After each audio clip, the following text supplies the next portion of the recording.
اپنے پسندیدہ موضوع پر شوز دیکھنے کے لیے لائک اور سبسکرائب کرنا نہ بھولیے گا اور بیل بٹن پہ کلک کیجیے گا۔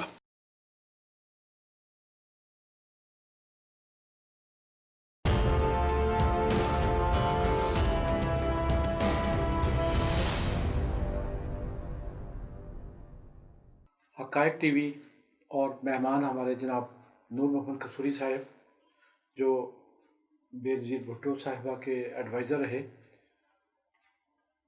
قصوری صاحب ایک بہت ہی عجیب و غریب قسم کا سوال، کہیں بھی جائیں، اخبار دیکھ لیں، رسالہ دیکھ لیں، کسی کو ملے، ایک انہوں نے فکرہ پکڑ لیا ہے، ہمارے خلاف ثبوت لائیں، ثبوت لائیں۔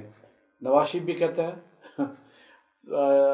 یہ جو مینڈکی بھی کہتی ہے، اور جو اس کی مینڈکی کے سرپرست ہے وہ بھی یہ کہتی ہے، پھر جو حمزہ ہے وہ بھی یہی کہنا شروع ہو گیا، جس کے اب مجھے یہ اس بات کو ذرا آپ سمجھا دیں کہ دنیا جہان میں کیا بینک ٹرانزیکشن سے بڑا ثبوت کوئی ہوتا ہے؟ چلیں مجھ سے کوئی ڈیل ہو، میں کوئی ٹیمپر کر لیا، کچھ اور کر لیا، لیکن بینک ٹرانزیکشن کی جو ارب ہار روپیز کی ٹرانزیکشنز ہیں ڈاکومنٹڈ، جس کو کوئی جھٹلا نہیں سکا ان میں سے کوئی بھی۔ اگر شہباز شریف سے پوچھا تو کہتا ہے میں ریکارڈ دیکھ کے بتاؤں گا، میں تو کچھ میرا تعلق ہی نہیں۔ میں تو حمزہ سے پوچھو، میں تو چیف ایگزیکٹو، نام نہاد چیف ایگزیکٹو تھا۔ بھائی اس طرح تو دنیا جہان میں جہاں بھی، خاص طور پہ پاکستان میں، اگر کسی بندے نے بینکوں کا قرضہ دینا ہے تو وہ اس کے ڈائریکٹرز کو پکڑتے ہیں، وہ کہتے ہیں کہ مجھے کیا پتا جی، میں تو نام نہاد چیف ایگزیکٹو تھا، مجھے ایسے انہوں نے پھنسا دیا، میرا کیا تعلق ہے کمپنی سے۔ اگر یہی اس طرح کے بچگانہ، احمقانہ اور بیوقوفانہ جوابات سے ہمارے ادارے مطمئن ہوتے ہیں اور عوام اس جاہلیت کے جواب میں جہالت کا مظاہرہ کرتے کہ یہ سوال کرتے ہیں ثبوت لو، تو پھر اس قوم کا اللہ ہی حافظ ہے، اسے کوئی بچا نہیں سکتا۔ جب کرپشن کو لیگلائز کر دیا جائے، جب کرپشن کے بارے میں جانتے بوجھتے یہ کہا جائے کہ ثبوت لاؤ، بھائی ثبوت تو آپ کی پراپرٹیز موجود ہیں، ثبوت بینک ٹرانزیکشن موجود ہیں، ثبوت وہ بیان حلفی لوگوں کے موجود ہیں جنہوں نے وعدہ معاف گواہ بن کے آپ کے خلاف سارے ثبوت دے دیے۔ کون سا ثبوت چاہیے بھائی ان جاہل لوگوں کو جو سوال یہ کرتے ہیں ثبوت نہیں ملا؟ حیران کن بات ہے۔ ویسے آپ کیا کہتے ہیں اس بارے میں قصوری صاحب؟ بسم اللہ الرحمن الرحیم۔ میں ایک واقعے سے آپ کو یہ آگے شروع کرتا ہوں کہ جو یہ اپنے آج کل پی ڈی ایم کے سو کارڈ ہیڈ بنے ہوئے ہیں مولوی فضل الرحمان، یہ اور میں گلشن جناب، اس سے بڑا اس کائنات میں کوئی لطیفہ ہو سکتا ہے کہ ایک جاہل آدمی، اس کو اچھے بڑے پڑھے لکھے لوگوں نے اپنا صدر چن لیا صرف اس لیے کہ وہ بچوں کو لا کے بلیک میل کر سکتا ہے۔ ہم گلشن جناب میں اکٹھے ہی رہتے تھے، ٹھیک، گلشن جناب میں اکٹھے رہتے تو ان سے یہ تھے نہیں وہاں 2001 میں 9/11 کے دنوں وہ کمرہ مطلب مجسٹریٹ لا کے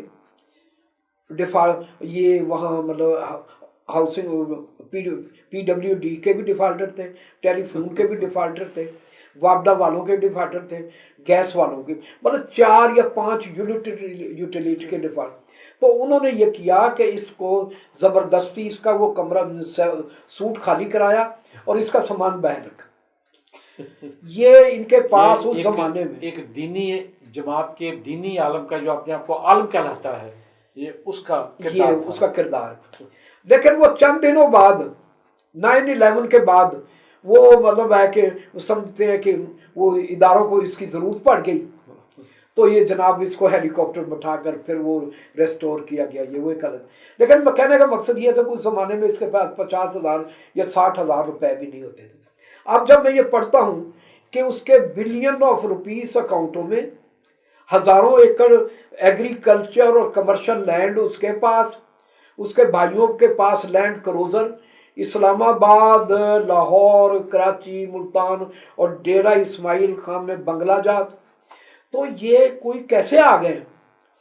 اسی طریقے سے آپ شریف فیملی کی طرف دیکھ لیں کہ شریف فیملی ہے، یہاں وہ خود کہتے ہیں کہ ہم سرائے سلطان میں جب آئے تھے تو ہمارے پاس को एक मतलब वो अब भी वो लोग जिंदा है जिन्होंने देखा है कि नीचे ये छोटी सी इनकी दुकान थी, वो जो स्क्रैप वगैरह साहब मैंने खुद देखा है। हाँ, और ऊपर ये सारा खानदान रहता था। आज उनको देखें, लंदन में उनकी जायदादें, अमेरिका में उनकी जायदादें, तुर्की में उनकी जायदादें, मरी में उनकी जायदादें, लाहौर में उनकी जायदादें, और हजार हाथ एकड़ पर मुश्तमिल उनके घर। कौन सा अगर देखें, लीगली भी अगर देखें, सर्कमस्टांसेस आप किसको कहते हैं? ये वाइट कॉलर क्राइम में आपको ये ऐसे तो नहीं नजर आएगा कि जैसे वो पटवारी या पुलिस वाला सामने 150 रुपए ले लेता है तो आप उसको देख लें।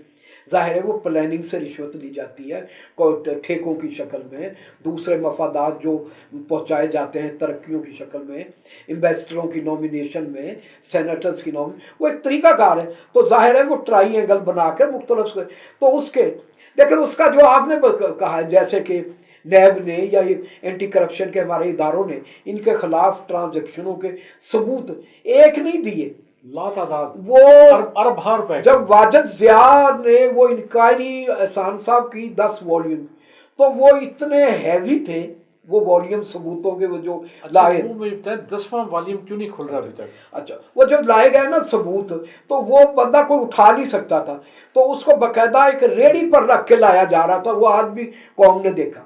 इसी तरीके से अब नैब है, उसने शहबाज शरीफ के खिलाफ, जो सलमान के खिलाफ, उनके खानदान की बेगमात के खिलाफ, और शरीफ फैमिली के जो दूसरे लोग हैं, उन्होंने बैंकों की ट्रांजैक्शनें और जो लोग उन मामलात में इन्वॉल्व थे उनके हल्फी बयानात, उनके साथ जो काम करने वाले थे, जो गवाह बने इनके खिलाफ, मुनहरफ हुए इनके साथ, उनके बयानात, उसके बावजूद भी सबूत, फिर कौन सा सबूत रह जाता है?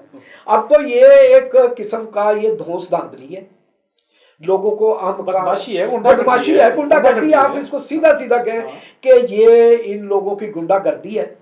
इस वक्त और कानून इनके सामने बेबस नजर आना शुरू हो गया है। बिल्कुल, ये सबसे अफसोसनाक बात ये है। एहसान साहब, अगर यही सूरत हाल, मैं कई प्रोग्राम में कह चुका हूं कि अगर लोगों की यही हालत रही तो कल को आपको ये जो मुआशरे में ये छोटी मोटी और अभी तक दीवार जो है ये भी टूट जाएगी, और एक ऐसा करप्शन का बहाव आएगा, तमाम इदारे अपनी अपने जगह से हिल जाएंगे, और हर बंदा ये सोचेगा कि अगर शरीफ फैमिली का अकाउंटेबिलिटी यहाँ नहीं हुई, मेगा अकाउंट्स में लोगों की अकाउंटेबिलिटी नहीं हुई, तो फिर पाकिस्तान में किसी भी की भी कल अकाउंटेबिलिटी नहीं होनी। तो इसलिए ये हमारे इदारों को, मतलब जैसा कि कल मौलवी फजलुर रहमान ने चैलेंज किया है कि मैंने कच्ची गोलियां नहीं खेली, मैंने जो भी ये काम किए हैं इस तरीके से किए हैं कि नैब अगर मुझे पकड़ना भी चाहे तो नहीं पकड़ सकती, मैंने कोई सबूत नहीं छोड़ा। इसी तरीके से वो डेजी है, वो लोगों के कहती है कहाँ सबूत, नवाज शरीफ के खिलाफ कोई सबूत ही नहीं निकला, अकामे पे सजा। अकामा, एहसान साहब आप ये समझते, पाकिस्तान का वजीर आजम है और वहाँ एक कंपनी का मैनेजर है, पाकिस्तान का वजीर खारजा है और वहाँ वो किसी कंपनी में कंसल्टेंट है, पाकिस्तान का पेट्रोलियम का वजीर है और वहाँ सऊदी अरेबिया में एक सिक्योरिटी गार्ड है, पाकिस्तान का वजीर दाखिला है, सी पैक का इंचार्ज है, और वो किसी मुल्क में मतलब स्पेन में या वही कहीं एक लो पेड मुलाजम है। वो एक्चुअली ये एहसान साहब इसलिए ये अकामे वगैरह या वहाँ से जो ये आप कह सकते हैं ग्रीन कार्ड या ये उसलिए लेते हैं कि उसके ज़रिए आप एक ऑथराइज हो जाते हैं कि वहाँ, क्योंकि आप जब ट्रांजिट पे जाएंगे ना टूरिस्ट वीज़े पे या मतलब विजिट वीज़े पे, तो आप वहाँ अकाउंट नहीं खोल सकते, वहाँ कारोबार नहीं कर सकते दूसरा। लेकिन जब मल्टीपल आप वीज़े पे जाएंगे, जब आप एक या किसी मतलब मुलाजमत के सिलसिले में जाएंगे, तो आपको एक सहूलत हासिल हो जाती है, वहाँ आप ट्रांजेक्शन अपना अकाउंट भी रख सकते हैं, वहाँ गाड़ियाँ भी खरीद सकते हैं, प्रॉपर्टीज़ भी खरीद सकते हैं, और कई मुल्कों में जो वहाँ के शहरियों को मुआशरत में जो हकूक़ हासिल है वो इनको भी हासिल हो जाते हैं। इसीलिए आप देखें ना कि सऊदी अरेबिया में इन्होंने स्टील मिल लगाई, कि भाई एक तरफ तो कह रहे हैं कि हमें मतलब लगाए कि परवेज़ मुशर्रफ ने मतलब लगाए जलावतन ज़बरदस्ती किया था, दूसरे दाग वहाँ जाके स्टील मिलें खोल लेते हैं। दूसरे तो ये कहते हैं कि जुल्फ़िकार अली भुट्टो ने हमारी जो है नेशनलाइज फैक्ट्री कर ली थी इत्तेफाक, हमारे पास पैसे ही नहीं रहते रोटी खाने के लिए। तो आप जाके लंदन में बड़े बड़े मतलब जहाँ आज वहाँ के लॉर्ड हैं जो, वो भी नहीं खरीद सकते, वो भी वहाँ उन इलाकों में नहीं रह सकते, सेंट्रल लंदन के फ्लैटों में जिनमें इनकी फैमिलीज रहती हैं। फिर भी वो कहते हैं कि सबूत लाओ। सबूत और किस जानवर का नाम है? अब सिर्फ एक ही बात है, पीर वारिस शाह ने जो कहा है, मैं तो ये समझता हूँ कि डंडा पीर है बिगड़े तिगड़ियाँ दा। बहुत शुक्रिया कसूरी साहब, आपने आखिर में जो फिक्रा कहा, इलाज इनका यही है। मैं भी बारहा कह चुका हूँ कि सिर्फ 2 थानेदार जो मेरे कहने पे और इन लोगों को 24 घंटे के लिए उनके सुपुर्द कर दें, इनसे पैसा भी निकल आएगा, इनके जुराइम की दास्तानें भी निकल आएंगी, और वही थानेदार बेनज़ीर का कत्ल भी दरियाफ्त करके आपके सामने रख देंगे। आप हिम्मत तो करें जनाब। बहुत शुक्रिया, अल्लाह हाफिज़।